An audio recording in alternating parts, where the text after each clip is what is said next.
Tetap menang Jumbo kayaknya. Kala nanti badai kan datang, nanti kasih efek itu biar kerja kawan-kawan. Pesan yang beliau tanda tangani di dalam deklarasi Jakarta Vatikan itu pesan untuk kami semua. Dan setelah pertemuan itu kami pun masih ditagih komitmennya. 2003 beliau datang ke Indonesia sebagai pemimpin Ordo Agustian saat itu. OSA, itu ordo beliau.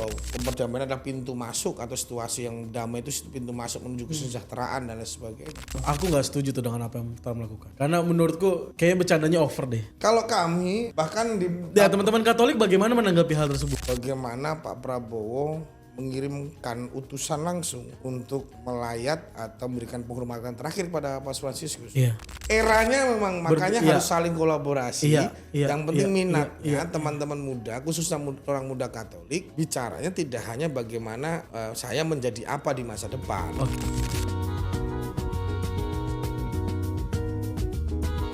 Selamat datang di Jodea Kepo.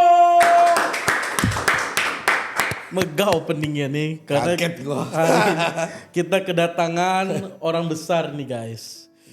Kita kedatangan salah satu tokoh yang aku banyak belajar juga dalam perorganisasian di barisan anak-anak muda yang aktif di organisasi keagamaan.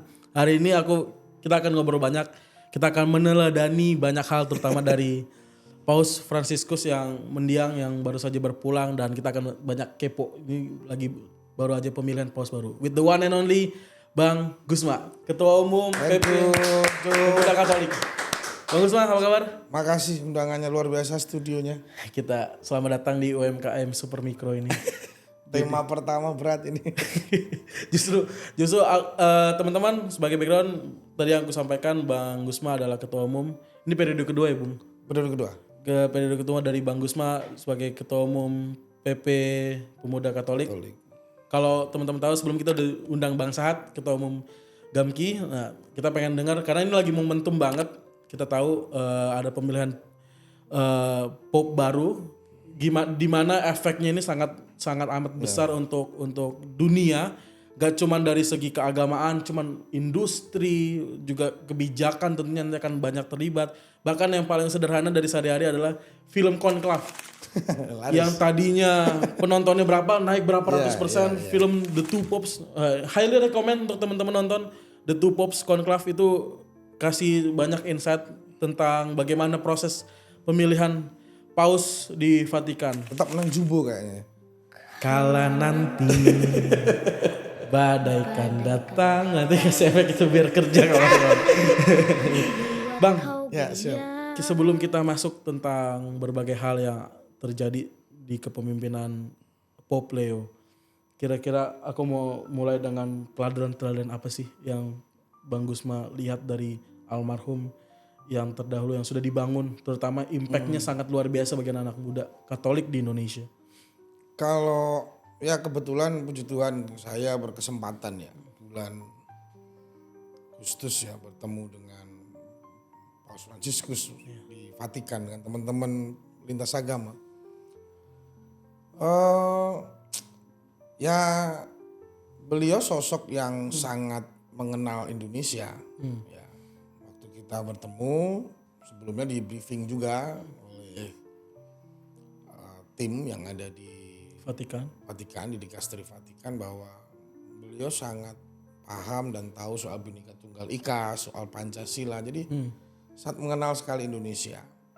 Dan Paus Fransiskus kan sosok yang dikenal sangat sederhana. Bukan dari sisi, meskipun seluruh pemimpin umat Katolik ya, Romo, biarawan, biarawati, uskup itu semuanya memang kaul kemiskinan, jadi kaul kesederhanaan. Tetapi Paus yang notabene pemimpin 1,4 miliar ya umat Katolik menampilkan itu tidak dengan gimmick ya. Kalau kita lihat kan ya kesederhanaannya lewat misalkan sepatu yang masih dipakai beliau. Sampai beliau meninggal. Betul, beliau tinggalnya tidak di istana. Gitu kan. Bahkan terakhir waktu beliau datang ke Indonesia kan luar biasa pilihan-pilihan mobil beliau, dan di Timor Leste juga pilihan mobilnya seperti apa. Enggak, race. Jadi itu sosok-sosok keteladanan beliau. Selain soal nilai kemanusiaan, pikiran-pikiran kemanusiaan, komitmen membangun persaudaraan antar bangsa, beliau sampai terakhir kan sangat concern sekali sampai menemui Presiden Amerika kan, wakil Presiden Amerika soal konflik di Gaza kan, Palestina dan lain sebagainya. Itu sebenarnya komitmen-komitmen yang nilai-nilai yang selalu tertanam. Nah, apalagi ada beberapa isu yang sampai hari ini misalkan pemuda Katolik juga terus concern ya soal lingkungan hidup. Terus soal pekerja migran. Artinya pemuda Katolik itu punya 3 isu besar, salah satunya lingkungan hidup, terus kemudian terkait pekerja migran atau human trafficking itu yang kemudian kita selalu concern. Yang banyak kasusnya sampai sekarang belum berhenti-berhenti. Pasti, dan itu terjadi di basis-basis Katolik seperti NTT. Ya, di NTT itu sangat terkenal. Oh, jadi ini nggak cuma hanya ke luar negeri tapi jadi di kasus ini adalah biasanya pintu masuknya itu biasanya ya lewat Kepri, Batam. Oke. Dan di sana karena mungkin dengan segala perlakuan yang tidak baik di tempat mereka bekerja, ditambah lagi mungkin karena keterdesakan ekonomi sehingga mereka memilih berangkat melalui jalur ilegal, sehingga pulang dalam peti. Banyak sekali kejadian, dan korbannya teman-teman banyak terjadi masyarakat NTT ya. Ini makanya kita concern salah satunya di situ. Saya rasa banyak sekali kenangan, apalagi sangat membekas. Sebelum beliau wafat, beliau sempat berkunjung ke Indonesia. Dan sebelum beliau wafat, kami sempat mendapatkan kesempatan untuk berjumpa dan itu sebuah kebanggaan yang kalau dibilang pencapaian, ya secara subjektif pencapaian ya. Karena tidak seluruh umat Katolik bisa bertemu dan kemudian berjabat tangan, mendapatkan berkat langsung, itu kan ya sampai hari ini itu sudah kita jadikan sebuah memori organisatoris gitu. Jadi itu bukan karena Gusma, tapi Gusma bisa ketemu ya karena pemuda Katolik dan dalam komunitas. Dan inilah yang jadi semangat teman-teman untuk terus jalan ya. Betul. Dan apa selain keberagaman, selain nilai-nilai sosial yang Paus Fransiskus terus pegang, apa yang paling membekas dari Bang Gusma secara pribadi? Kalau yang paling membekas itu waktu bertemu ya. Karena beliau itu ada pesan tersendiri nggak waktu yang Pop sampaikan ke pesan yang beliau tanda tangani di dalam deklarasi Jakarta Vatikan itu pesan untuk kami semua. Dan setelah pertemuan itu kami pun masih ditagih komitmennya. Artinya Paus melalui perwakilan beliau di pejabat di Vatikan menyampaikan ini nggak pernah loh, atau mungkin sejarah Paus menerima pemuda lintas agama bersamaan lalu menandatangani semacam deklarasi. Itu belum pernah. Dan deklarasi itu kemudian kita ditagih loh, kalau kalian memang serius komitmen, bahkan ke depan akan ada semacam kerjasama permanen antara Vatikan dengan pemuda lintas agama di Indonesia. Tapi buktikan dulu, kira-kira bahasanya begitu. Lah ini tugas kita. Ini tugas kita. Karena nggak berhenti di tanda tangan seremonial itu tadi. Ya. Dan bagi Vatikan ini pertaruhan gitu. Pertaruhan dalam artian Paus berkenan menandatangani deklarasi kalian. Jadi kalian harus buktikan itu. Maka kami dengan teman-teman setiap organisasi, ada pemuda Muhammadiyah, Gamki, Ansor, Perada, Gema Budi, terus kemudian Konghucu, itu semuanya bergerak ke bawah dengan struktur kita mensosialisasikan ini. Karena kalau mau bicara turunannya, ini kan mulai dari dokumen Abu Dhabi dulu kan.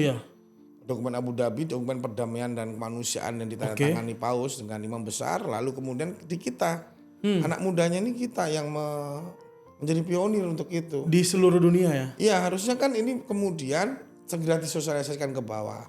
Saya rasa kalau ini maksimal, kita semua menyampaikan pesan perdamaian ini di seluruh wilayah, pertama di seluruh wilayah Republik Indonesia, saya rasa ini menjadi satu pegangan bersama bahwa yang namanya kemanusiaan di atas segalanya, perdamaian itu, kemudian perdamaian adalah pintu masuk, atau situasi yang damai itu pintu masuk menuju kesejahteraan dan lain sebagainya. Jadi memang itu yang sangat berkesan. Wah, Masih aman ya? masih aman lah. Oh aman sekali. Aman. Kayaknya pembahasan ini tidak ada pembahasan tepi jurang deh. Semua aman deh ya Bin ya. Wah bagi aku nggak banyak belajar cerita tentang kehidupan beliau. Cuman dari film-film, salah satu The Pops yang ada di Netflix, nonton jangan lupa. Nah itu Nanti ada Netflix. nah, yang muncul. Kasihan betul, kasihan itu mereka. Nah, ya menurutku ini adalah nilai yang abadi, nilai yang nggak banyak tokoh dunia yang hidupnya bisa memberikan nilai yang abadi. Nah, menurutku ini adalah nilai-nilai yang diingatnya mungkin nggak akan cuma 10-20 tahun ke depan, tapi seumur hidup karena beliau benar-benar memberikan bekas. Mohon maaf mungkin aku kalau misalnya salah bahasa atau apapun. Cuman ada banyak mungkin hal-hal yang tidak terjadi di kepemimpinan Paus sebelumnya tapi beliau lakukan dan itu yang membuat umat banyak dan bahkan selain umat Katolik, umat seluruh dunia itu melihat bagaimana ada sosok yang sangat menjadi berkat buat dunia ini. Ya setiap paus punya karakteristik kepemimpinan kan. Jadi bahkan mungkin ya yang saya baca dari referensi kan sebelum konklav itu kan sebenarnya ada yang namanya prakonklav gitu kan. Yang mendiskusikan berbagai macam tantangan dunia dan lain sebagainya. Tapi kalau sudah mulai masuk konklav itu sudah bimbingan Roh Kudus. Iya. Jadi udah nggak bisa udah lagi, nggak ada intervensi kiri kanan. Nggak mungkin ada intervensi apa namanya yang katanya inilah dari Amerika lah, nggak mungkin itu kalau kita. Tapi muncul ya. Nah kita sambil geser ke arah sana itu. Memang muncul omongan-omongan gitu ya. Ya karena otak adik gatuk kan. Jadi sebelum konklav mulai itu kan ada foto Trump kan. Nah itu. Itulah. Opa ini suka. Ya wajar saja sebagai awam melakukan analisa ya. Tapi kalau saya memilih untuk meyakini saja. Tapi dan itu betul kan. Kemarin kalau nanti Maju melihat podcastnya Mas Trias, Dubes Vatikan. Jadi beliau mewawancarai Kardinal Suaryo setelah konklav. Jadi bagaimana ya kita tahu peradaban Roma itu kan peradaban yang sangat-sangat tua. Iya. Jadi kalau urusan menjaga proses election dan lain sebagainya pasti mereka lebih jago dari kita. Sangat menjaga. Kan begitu. Iya. Maksud saudara kan menceritakan bagaimana mau masuk itu digeledah atau diperiksa tasnya, diketemukan baterai yang untuk jam waker beliau ditanya ini apa. Kamar sebelum dimasukin kardinal itu disegel, jendela disegel. Sebegitunya? Sangat detail dan sangat tertutup. Handphone sudah tidak bisa memakai akses. Kalau yang aku lihat kan pas sampai staff penjaganya semua disumpah kan? Iya semua disumpah. Lalu udah mulai masuk yang ada di dalam tuh hanya kardinal yang memiliki hak suara. Iya, under 80. 133 kardinal ya di bawah 80 tahun. Iya. Dan bahkan di itu jelaskan Monsinyur. Jadi Monsinyur kardinal setelah konklav yang hari pertama kemudian kan masuk di putaran kedua. Jadi setiap kali pemilihan tuh ada 2 kali pemungutan. Karena setiap kardinal mendapatkan 2 kertas suara, bahasanya begitu ya. Itu yang dari penjelasan Kardinal Suaryo. Bahkan yang kedua tuh sempat diulang. Karena setelah dihitung 134. Pas putaran kedua tuh putaran pertama itu 134. Loh, lebih satu. Lebih satu karena semua kardinal itu mendapatkan 2 kertas suara. Jadi ada yang langsung nulis 2 dimasukkan. Tapi kardinal menjelaskan Kardinal Suaryo bahwa di situ semua ketawa. Tidak ada yang wah ini kalau kita misalkan pemilu kan ribut itu pasti kan. Iya. Suara siapa nih? Kan gitu lah kira-kira. Iya. Tapi karena semua dalam bimbingan Roh Kudus, semua peace. Ya damai, tidak semua berpikir soal pemimpin umat. Jadi memilih seorang gembala, pelayan yang akan memimpin 1,4 miliar lebih juta umat dan kemudian menjadi sorotan dunia, ya kan? Menjadi wajah dunia. Saya rasa semuanya berjalan dengan sangat gembira dan sukacita. Selesai konklav semua sukacita, tepuk tangan. Pulang kembali melayani. Suasananya tidak seperti analisa-analisa yang di luar ya. Ini ada intervensi. Ini saya rasa kalau kami sebagai umat Katolik ya melihat seorang uskup ya, apalagi kardinal itu sudah pada pimpinan umat yang soal kebijaksanaan, soal ya sebagai apa ya, sebagai pemimpin betul-betul spiritualitas, pemimpin spiritual yang tidak mungkin kita ragukan lagi. Seru ya. Konklaf tuh begitu jadi. Seru ya. Tapi kalau aku belum nonton, aku harus nonton tuh. Ada di YouTube-nya Mas Trias. Munculin nanti. Ya, apa namanya? Jadi setelah konklaf, Kardinal Suaryo masih ada di Roma. Vatikan, ya. Sempat diwawancara Mas Trias Dubes Vatikan ya, untuk Indonesia. Kita geser setelah konklaf. Oke. Boleh cerita sedikit nggak, Tom? Mungkin teman-teman banyak, terutama aku pribadi, tentang sosok Paus Leo. Mungkin apa yang bisa di-share atau yang Tom tahu dan teman-teman tahu, Paus Leo ini seperti apa sih pribadinya atau backgroundnya seperti apa? Saya juga sama dengan Mas Jo pasti referensinya ya. Cuman setelah beliau terpilih baru kita kan ngulik kan. Ini pemimpin baru kita nih. Ya jadi semua bersuka cita.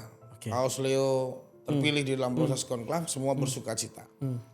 Dan ternyata dilalah itu ya. Untungnya ya, kok ada tahun 2003 beliau datang ke Indonesia. 2003 beliau datang ke Indonesia sebagai pemimpin Ordo Agustian saat itu.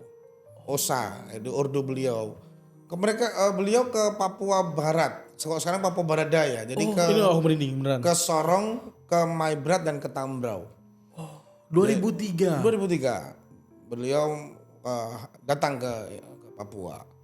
Dan dari ordonya memang Ordo Agustiani, ordo yang terkenal konsentrasinya soal isu-isu sosial, lalu penguatan kehidupan dalam komunitas. Jadi biasanya pemberdayaan sering concern untuk soal pendidikan di daerah-daerah pedalaman. Mohon maaf, mirip dengan Paus yang Fransiskus atau tidak? Kalau kami malah meyakini beliau ini suksesor. Ya, jadi ini saya ya, bukan kami ya. Saya meyakini karena gini. Jabatan terakhir beliau di Vatikan itu prefek dikasteri untuk para uskup. Prefek dikasteri. Nah, jadi minta maaf kalau salah, tapi bahasa saya adalah ini provosnya para uskup. Jadi yang melakukan pengawasan uskup-uskup di seluruh dunia. Supaya on track ya. Ya, on the track. Terus kemudian kalau misalkan ada pemilihan, ada penunjukan uskup, beliau kan akan mungkin ya, saya juga tidak tahu persis detailnya, saya nggak berani menyampaikan, tapi memang jabatan beliau adalah prefek dikasteri untuk para uskup. Artinya beliau sangat paham menjalankan apa yang menjadi pemikiran dan gagasan Paus Fransiskus di internal dari sisi ajaran Gereja Katolik. Maka banyak yang menyebut Paus Leo ini konservatif untuk ajaran ya. Tetapi lebih terbuka, lebih punya pandangan global kemanusiaan, perdamaian untuk isu-isu yang lain, sosial, imigran, soal pekerja imigran, soal kemanusiaan. Nah, itu beliau punya pandangan yang lebih terbuka untuk. Makanya kan kemudian hari ini ditunggu statement pernyataan Paus Leo terkait hal-hal tersebut. Ya, soal konflik Palestina dan lain sebagainya. Karena Paus Fransiskus kan sangat kuat nilai-nilai kemanusiaan itu. Dan baru aja dapat statement juga dari Dubes Vatikan ya, yang baru ini dari Papua, bahwa Paus akan segera ke Indonesia lagi ya. Amin lah kalau itu. Kalau itu tanggalnya nggak kita nggak bisa. Karena menghadirkan Paus ke sebuah negara itu kan prosesnya pasti panjang sekali kan. Iya sih. Kita aja terakhir berarti kan 9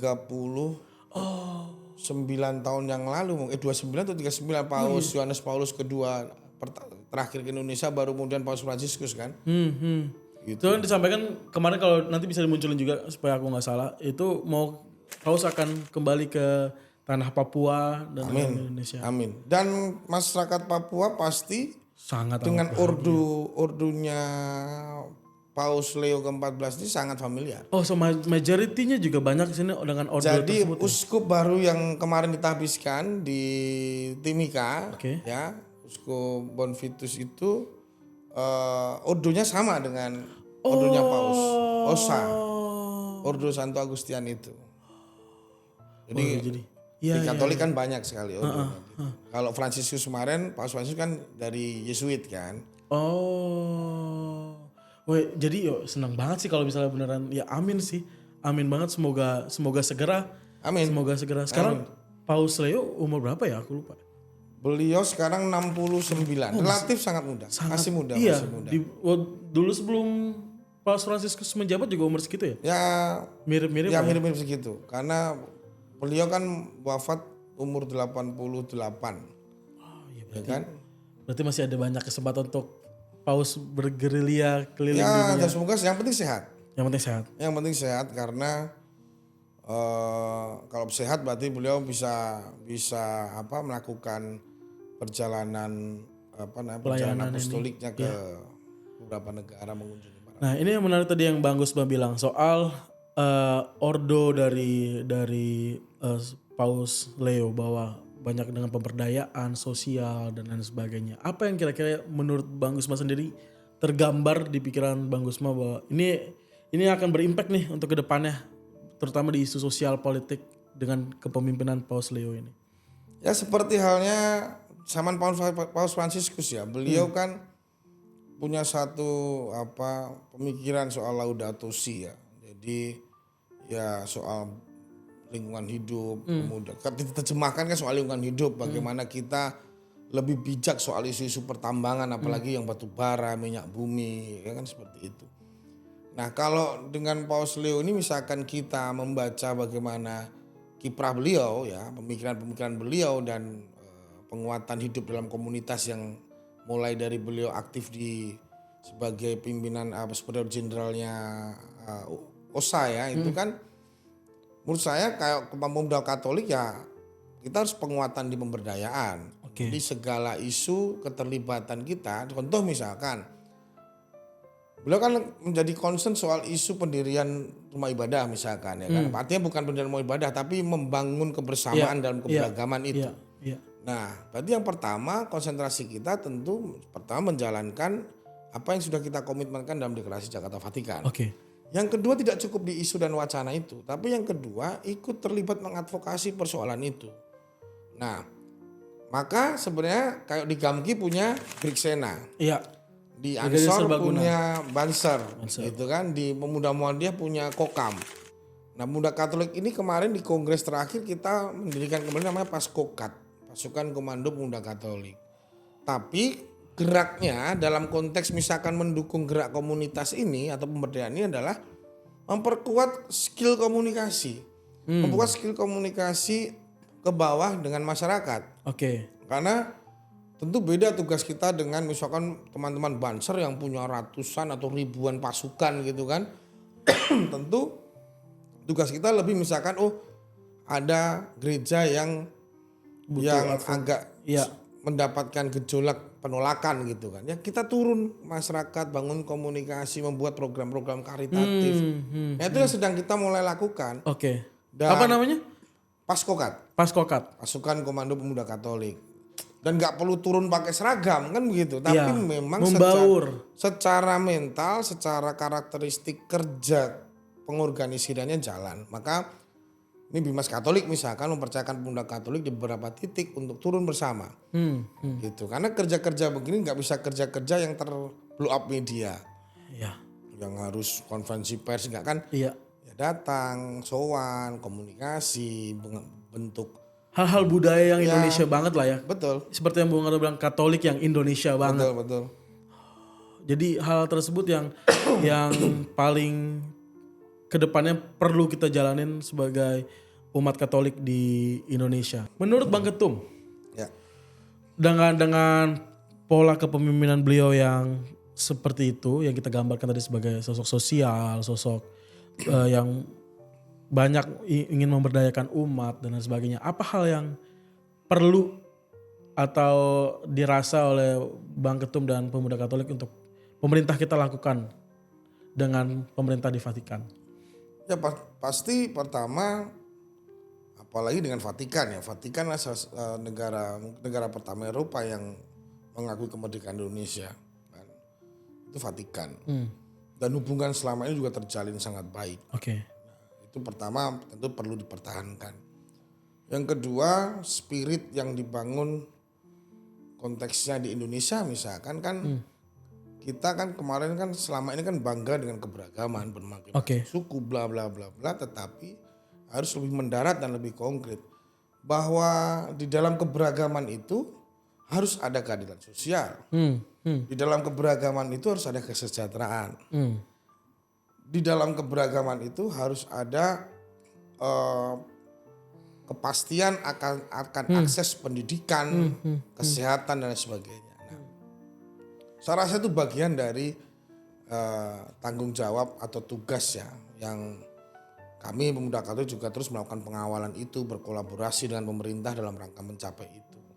Nah, saya rasa juga komitmen terkait bagaimana kita selalu politik luar negeri kita ya, bicara soal bebas aktif, dan kemudian bagaimana kita selalu juga menjadi salah satu pionir di Asia untuk bicara tentang isu-isu kemanusiaan yang ada di sana ya, di luar sana. Ya, kita tetap harus mengedepankan nilai-nilai itu. Dan saya rasa di pemerintahan Pak Prabowo ini, apalagi Pak Prabowo orang yang punya pengetahuan dan wacana internasional yang mumpuni, dan saya rasa membaca ini sebagai sebuah tantangan-tantangan zaman yang harus disikapi. Dan sikap pertama yang menurut saya keren ya, dalam artian saya apresiasi dan salut adalah bagaimana Pak Prabowo mengirimkan utusan langsung untuk melayat atau memberikan penghormatan terakhir pada Paus Fransiskus.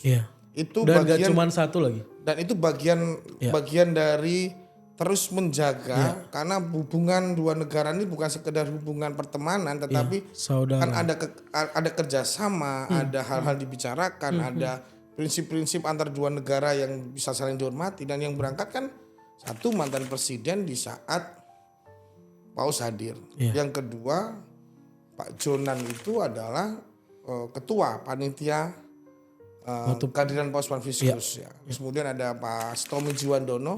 Dan mereka lagi ada Pak Natalius Pigai.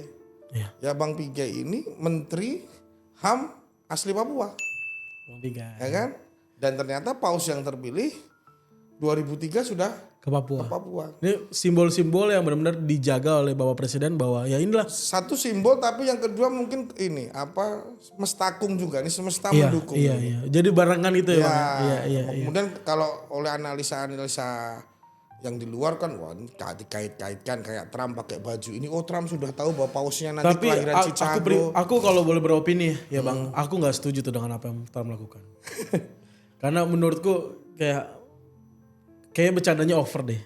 Kalau kami bahkan teman-teman Katolik bagaimana menanggapi hal tersebut? Saya selalu berusaha kepada teman-teman di daerah, misalkan ada kasus penistaan, ya, misalkan ada orang dari luar Katolik masuk di gereja gitu kan, merusak begitu atau merusak patung gitu. Kalau saya prinsipnya secara pidana diproses. Tapi menjadi bunyi-bunyian yang terlalu berlebihan saya juga tidak setuju. Karena ya Gus Dur kan bilang juga Tuhan tidak perlu dibela. Iya sih, betul. Tapi untuk penegakan hukumnya supaya kondisi Kamtibmas, kondisi keamanan di wilayah tidak ada domba, harus tetap proses. Jadi hukum tetap berjalan, tapi jangan kita berlebihan atau bahkan hate speech dan malah menyebar kebencian. Iya. Makanya kemarin saya teman-teman media, beberapa wartawan, tolong dong komentar, ngapain saya ngomentarin gitu. Maksud saya ya sudahlah. Ya udah.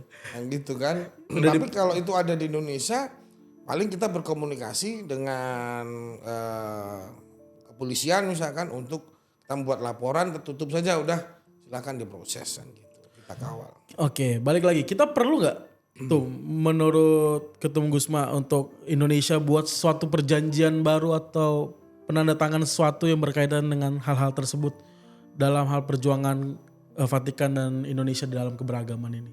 Soal pemerintah? Iya, pemerintah. Kan karena contohnya kan teman-teman pemuda lintas agama sudah melakukan juga nih deklarasi something. Apakah di momen ini dengan kepemimpinan Paus Leo dan kemudian Presiden Prabowo ada hal-hal baru yang perlu kita buat hitam di atas putih dengan Vatikan untuk kedepannya bersama dengan Indonesia? Atau lebih baik menurut Bang Gusma apa yang udah kita jalanin ini ya penerapannya lebih maksimal lagi? Sejauh ini kan sejauh ini menurut saya baik ya. Jadi termasuk misalkan kalau nanti Bung Jo ke Vatikan gitu atau ke Roma, Amin. di jalan ngopi itu pasti akan ketemu dengan banyak biarawan atau biarawati dari Indonesia. Oh gitu. Ya banyak sekali. Oh. Jadi ya artinya itu saja sudah sangat baik dengan itu. Iya. Gitu kan. Terus kemudian yang kedua, apalagi konteks gereja Katolik ya. Konteks gereja Katolik itu kan pasti yang nama gereja Katolik itu kan pimpinan utamanya kan Vatikan. Dan support pemerintah terhadap program-program misionaris itu kan di Indonesia juga luar biasa bagus. Bagaimana masuk sampai ke pedalaman dalam konteks sosial ya. Tapi meskipun orang baca mau kristenisasi atau katolikisasi tapi sebenarnya bukan itu. Banyak misi-misi kemanusiaan yang disupport juga. Karena kemanusiaan di atas segalanya. Betul. Ya. Nah saya rasa apa yang sudah ada tinggal bagaimana Kita memperkuat maksimalkan. persaudaraan pertemanan di level global ini karena Paus Leo ke-14 sangat concern juga soal isu-isu global. Makanya kan banyak ditunggu wartawan ini statementnya statementnya Apa kan nih yang akan diomongin? Tapi kan saya rasa kalau Indonesia bisa lebih kuat di sana, ikut terlibat di sana, menurut saya sangat strategis sekali. Aku pribadi nggak sabar menunggu gebrakan-gebrakan Paus Leo. Ya. Nah, kira-kira gebrakan apa yang paling ditunggu sama Bang Gusma? Kalau kita udah meyakini, aku yakin lah ya, Aku yakin. bahwa beliau itu pasti akan banyak membawa perubahan yang lebih pertama perubahan pertama yang belum sempat dilakukan oleh Paus Fransiskus, beliau akan melanjutkan. Kami yakin itulah. Karena beliau terlibat di dalam, kalau di Dikaster itu kan semacam kementeriannya lah gitu. Ngerti, beliau sangat paham dan saya tidak berani juga menilai ya kan, tapi harapannya tetap bicara concern dan fokus terhadap isu perdamaian, bicara soal isu sosial, kemiskinan, dan yang menarik bagaimana penguatan aktivitas atau penguatan kehidupan di komunitas ya. Jadi organisasi ini juga bagian dari komunitas dan Paus Fransiskus kan sangat concern juga terhadap anak muda. Salah satu kenapa beliau mau menerima kami dan justru sejarah, biasanya kalau yang datang ya pemuda Islam, muda Kristen. Tapi ini kemarin saja di satu, beliau sangat concern soal itu. Ya kita perlu undang juga ya teman-teman GP Ansor ya. Boleh. Nanti Pak Haji Adin harus diundang ke sini. Iya kan ketum Gamki sudah, ketum Pemuda Katolik sudah. Ya, boleh nanti. Siap. Jadi harapan kita itu aja. Jadi kita juga bagaimana penguatan komunitas-komunitas pemuda itu semakin tumbuh kuat. Gitu. Dan minat orang muda Katolik untuk berorganisasi makin tumbuh dengan kuat. Karena tantangan kita hari ini anak muda ya otokritik juga buat organisasi seperti kami ini, yang kalau sidang berhari-hari, ya kalau rapat harus debat-debat gitu kan, anak muda udah capek begitu. Contoh aja ya, kita membahas soal moderasi beragama. Itu bisa satu malam di hotel, debat, konsep gitu kan. Anak muda sekarang tinggal buat patung Yesus, foto Yesus, antri takjil.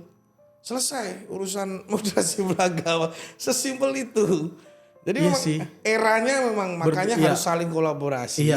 Yang penting minatnya teman-teman muda, khususnya orang muda Katolik, bicaranya tidak hanya bagaimana saya menjadi apa di masa depan.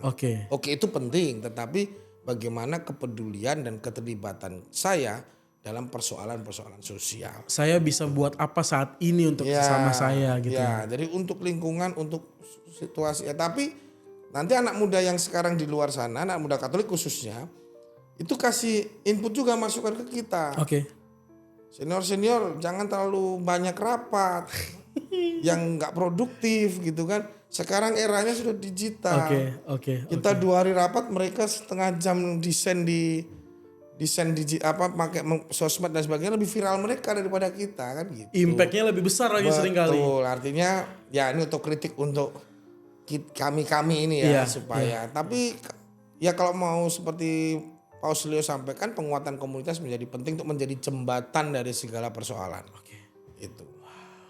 Kita tutup hari ini dengan aku ingin dengar apa harapan Bang Gusma untuk kepemimpinan Paus Leo dan serta teman-teman umat Katolik dan pemuda Katolik di Indonesia. Terus terang kalau bicara harapan tidak ada. Karena saya yakin betul beliau mampu menjadi gembala bagi kami umat Katolik, domba-dombanya ini. Dan di dunia dari percaturan internasional, semua negara-negara, beliau mampu menjadi warna yang menyejukkan, bicara soal perdamaian, bicara soal kemanusiaan, dan bicara soal isu-isu sosial yang lain, dan beliau bisa menjadi rujukan dan diikuti oleh seluruh pemimpin-pemimpin dunia. Itu saja. Semoga Paus Leo terus sehat dalam kepemimpinannya dan bisa. Amin. Aku sepakat dengan statement Bang Gusma bahwa biarlah segala perjalanan apostoliknya berjalan dengan lancar dan lebih banyak lagi orang-orang, bahkan gak cuma umat Katolik, tapi umat manusia seluruh dunia ini merasakan gimana ada perubahan sosial yang baik ke arah yang lebih baik. Amin. Terima kasih sekali lagi Bang Gusma. Thank you. Sudah mau hadir di UMKM Super Mikro ini. Luar biasa. Aku belajar banyak, teman-teman belajar banyak hari ini. Semoga teman-teman yang nonton juga belajar banyak tentang keteladanan bagaimana almarhum Paus Fransiskus sudah berbuat banyak hal luar biasa, meninggalkan dampak yang luar biasa bagi dunia ini, dan kita menunggu dan terus percaya bahwa ada impact jauh yang lebih besar lagi untuk kedepannya. Amin. Terutama dari Bang Gusma dan teman-teman pemuda Katolik di Indonesia. Sampai ketemu di episode selanjutnya. Gue Jody Aristofulus. Bang Gusma. Salam dulu. Bye.